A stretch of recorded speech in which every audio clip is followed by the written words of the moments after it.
Perry's former husband, Sean Perry, and 2 other men, Russell Hardy and Joseph Hardwick, also died in the crash. But so far, FAA investigators still don't know what caused the crash.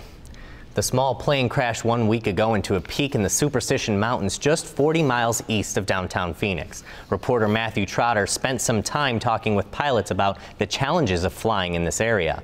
And he joins us live to tell us why some are not surprised the accident happened.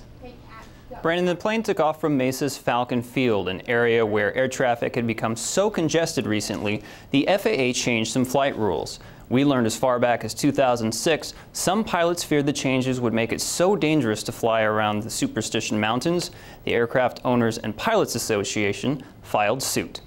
911 emergency. The plane just crashed into the Superstition Mountains, just at the top. Investigators don't yet know the cause of the crash that killed 3 men and 3 children the night before Thanksgiving, but some groups partially blame the FAA. It took 5 years for it to occur, but unfortunately 6 people had to pay the price. The FAA says pilots of small planes can't fly above 5,000 feet near the Superstitions without permission from Sky Harbor. James Tim has been flying for 5 decades and says navigating these mountains below that altitude is scary. And a lot of us felt very uncomfortable with having to, if we're going into the east, flying at that low of altitude over this rugged terrain. The problem started in 2006 when more and more commercial flights started sharing the airspace. The rules were changed and small planes were no longer allowed above 5,000 feet in this area. But is it fair to blame the FAA rule? The crash 2 weeks ago is the only one near the Superstition since the change in October 2007. Many pilots we spoke with said almost no one from Falcon Field flies over the mountains. Before they changed the airspace and after, you typically always planned around the south end of it. But explaining it doesn't tell you everything. The only way to really know how pilots navigate the Superstition Mountains is to go on a flight with one. Kurt's Cessna 182 is a typical plane at Falcon Field.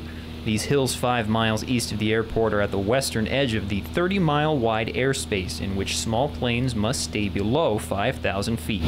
Just a few minutes after passing the hills, Kurt turns the plane south and flies a loop to turn back toward the airport. Maybe inexperienced people or people who are not familiar with the area, I would say that might create a hazard just because they don't know the depth and the terrain. And while James wants more room for small plane pilots, he also knows this crash didn't have to happen. You have to maintain situational awareness, and evidently in this case the pilot kind of lost his situational awareness.